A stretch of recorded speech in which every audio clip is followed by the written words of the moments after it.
Welcome to another episode of Pistons of Fury. In this episode, we're getting into the 4L80 transmission and installing an HD2 Shift kit.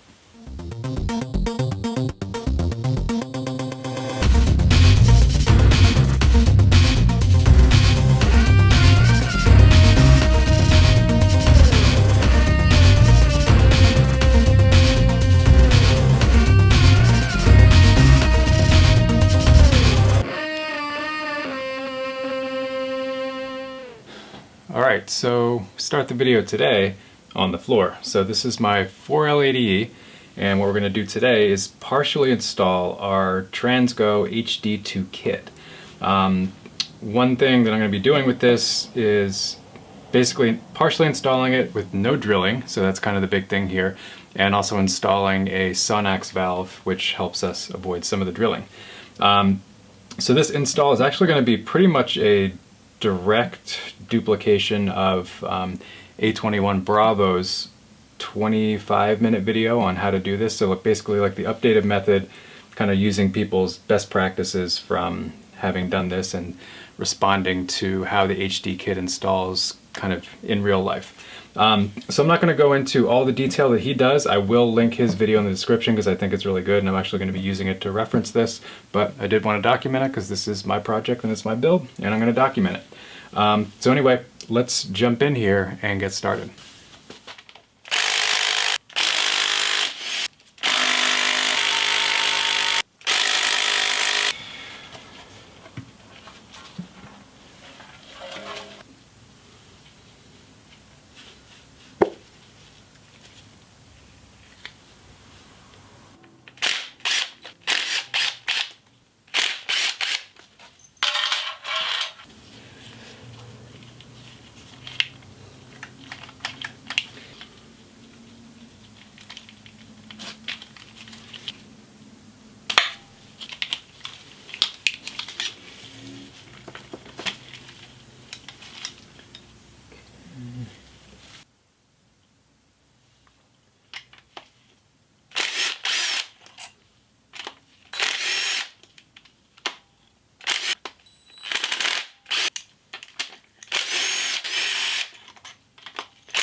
Okay, so the valve body's out, and what I'm doing now is I'm removing this valve setup right over here. So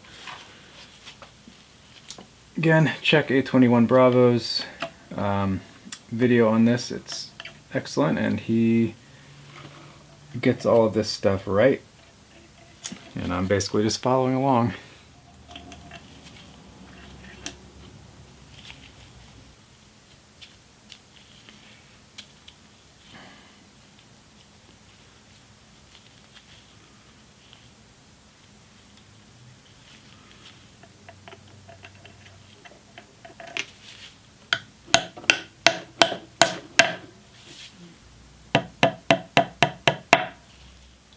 Okay, so just a quick note on that. It says to use the two blue springs, and you can adjust the firmness. So if you want firmer shifts, you can use one.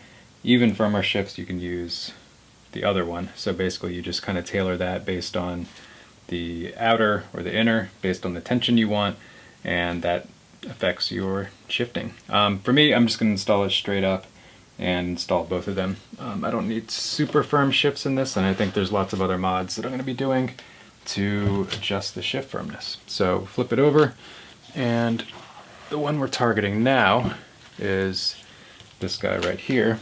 This is the actuator. So again, we're going to flip this over. I'm going to tap out this pin that holds it in place just lightly from the bottom.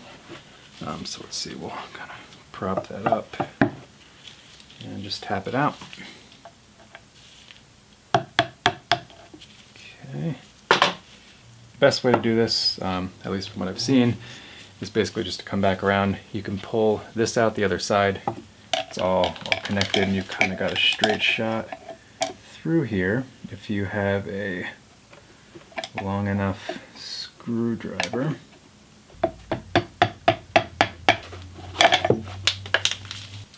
Okay, one thing to note here, they want you to get rid of this O-ring that's on the existing filter. So we're just gonna pry that off here. And the other thing, just a note, you're installing a spring here, but there actually is no spring in the OEM setup. So basically you're coming in here and you have two plugs, one for the end and then one for the inside, and you're basically just installing a spring in here. So you have this guy, which has a little hole in it, so your pin goes through there on the end, and then you have to put a new O-ring. So we'll get that looped up a little bit, put the O-ring on our new plug, which goes all the way on the inside, and it has a little lip on it, so the lip faces the outside, right? So the lip is on this side. So kind of push that one through, and that basically blocks off the passage. And then we have our filter, which goes back in. Okay, so I had to come in and just shave a little bit off the end of this filter, so hopefully that allows me to align this. So we're gonna try that again. Get that in, the orange spring.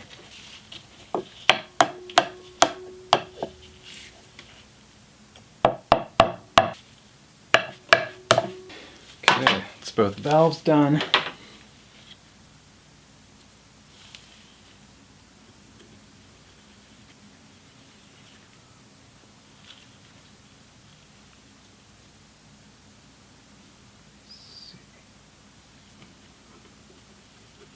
Okay, I'm going to be drilling holes A, B, and C to 0.096.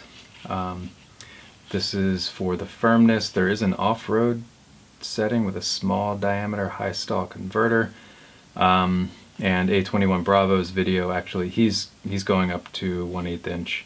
Don't really know what setup he has in his truck, but it says average works great for HD trucks. I'm going to go a little higher than average on this.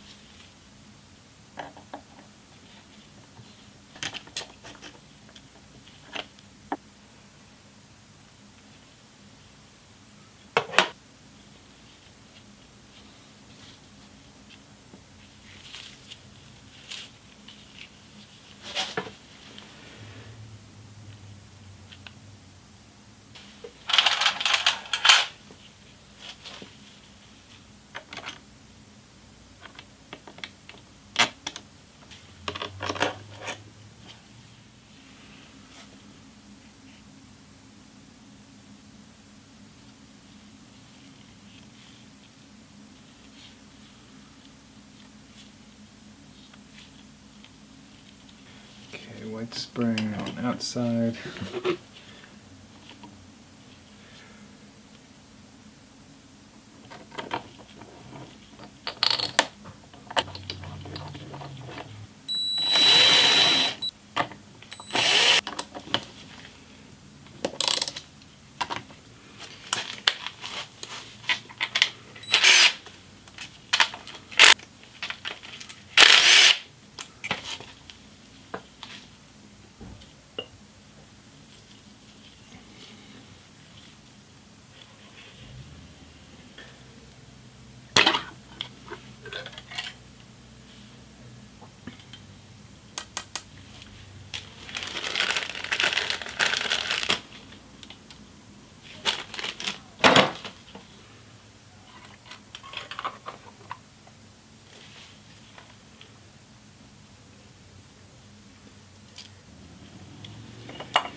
Alright, so got this back on. That was just a straight spring replacement.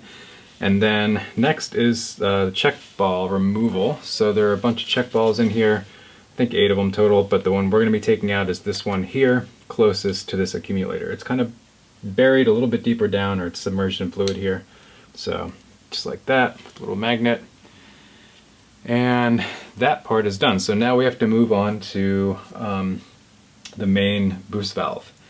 So we'll come over here. I need snap ring pliers, and I also have a Sonex boost valve that I purchased so that I don't have to pull off that main piece in there and drill some stuff out. So that's, we're going to shift angles here a little bit.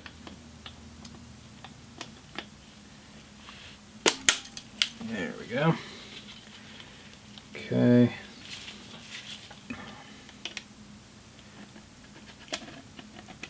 Got our accelerator, or I mean our magnet. It's super helpful here. Okay, sure.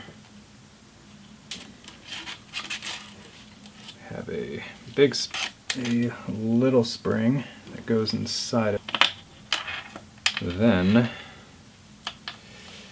this is the main component, which we will be replacing with this one right here. So the only difference here is you basically got these 2 little holes right here, which relieves pressure. And if you want the part number for this, it is right here. It's a Sonex 34200-14K. Picked this up on eBay, 50 bucks, and it saves you from drilling and having to further disassemble. So, seemed like a good deal to me. So we are going to come back in here and just reinstall this.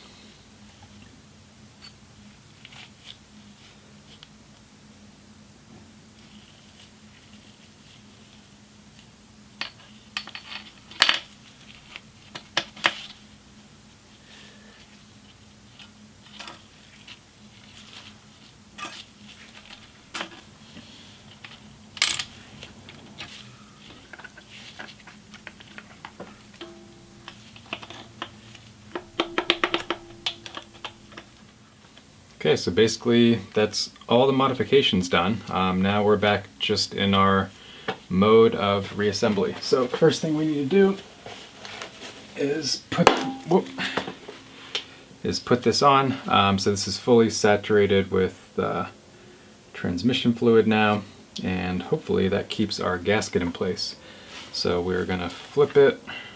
Hopefully it doesn't come off, and try to gently put it back in place where it needs to go.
Alright, a couple things to note here. I'm actually reusing the gasket, which was already on this pan, which is like one of the nice OEM style, really thick rubber. It has these metal supports for all the bolt holes, so you can torque it down, just because the one I got with my filter kit was really flimsy. So I'm just going to clean everything off with some Simple Green, all gasket surfaces. I doubt the transmission fluid on there will actually stop it from sealing, but just in case. So we'll do that.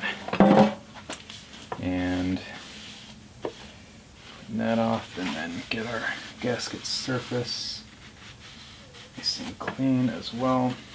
Got some fluid kind of bubbling up down here. It's all kind of pooled up on that bottom part, but that's okay, because we are on the home stretch.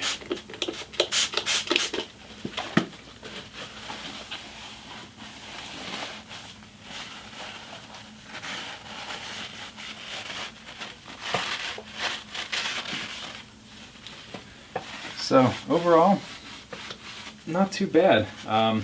You know, again, huge shout out to A21 Bravo. I don't know his actual name, but that was a huge help. I just kind of had his video playing in the background. Got a little laptop station over here, and would have been a lot harder without that. So fingers crossed that this setup works. You know, with the Sonax valve, no drilling, just using the Transgo valve body. Hoping that's a pretty good setup for where I am, and hoping that it all works well with the new torque converter that I got, which I will show you guys once I get all of this put back on.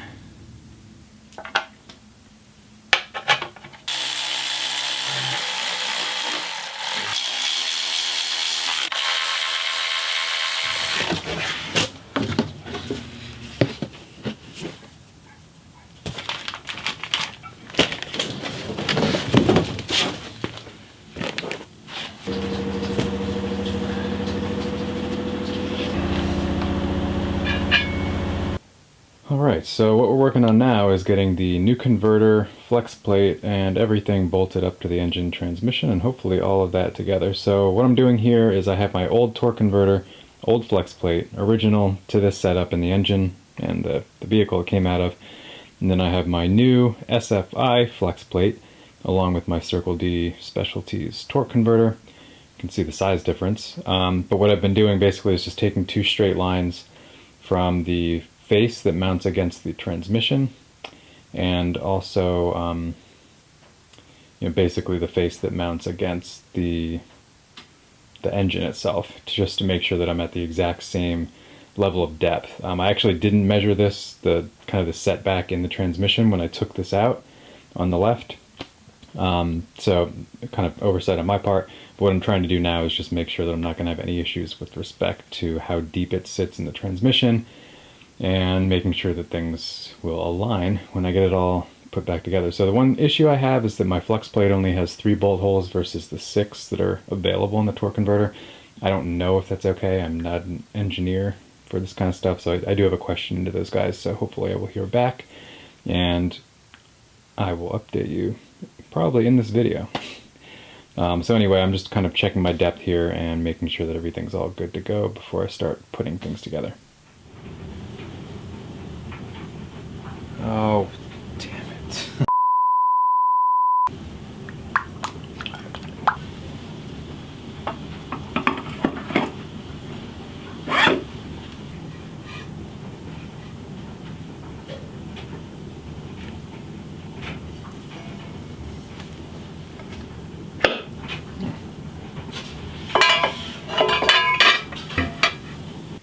Okay, here we are, doing a little weeknight evening session in the garage.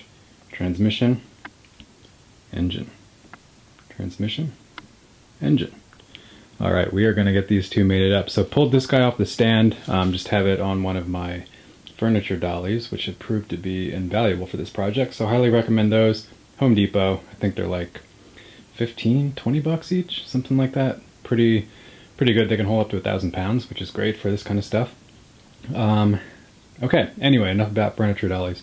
So next thing we have to do is get this pressure plate bolted up.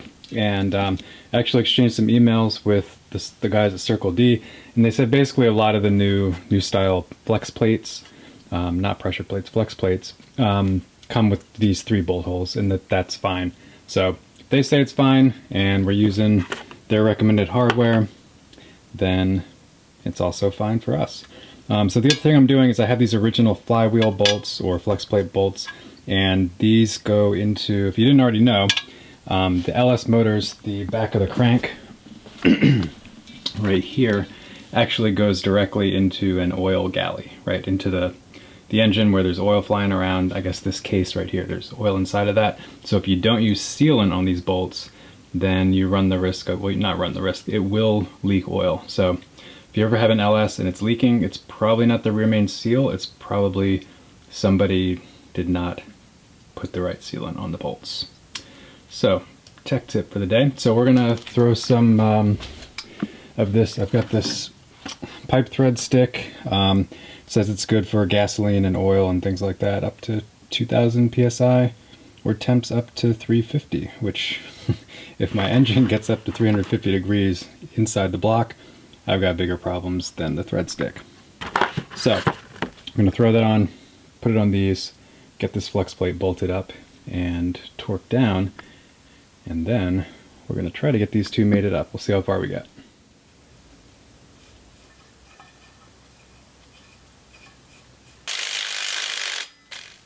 Okay, so in the last clip, we hit a bit of a roadblock. Just me not thinking ahead and trying to reuse my old flex plate to crankshaft bolts. So the big issue is my old flex plate basically had a spacer in here to space it off, and that's what this unthreaded portion of the bolt was for. So basically tried to sink it in too far and ended up screwing up the threads in my crankshaft, which is awesome.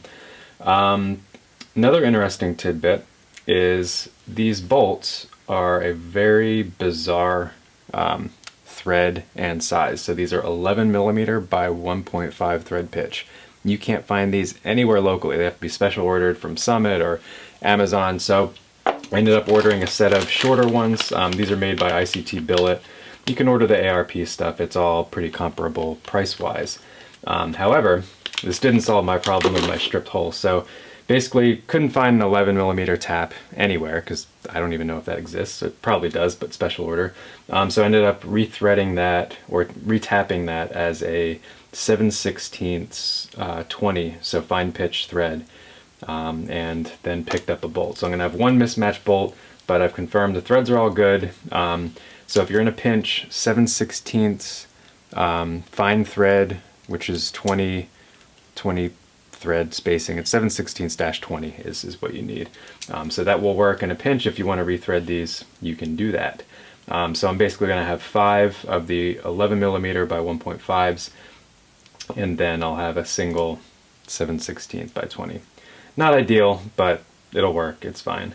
So yeah, gonna get rid of these guys, thread stick these up, and get this flex plate put on for good and get everything put back together.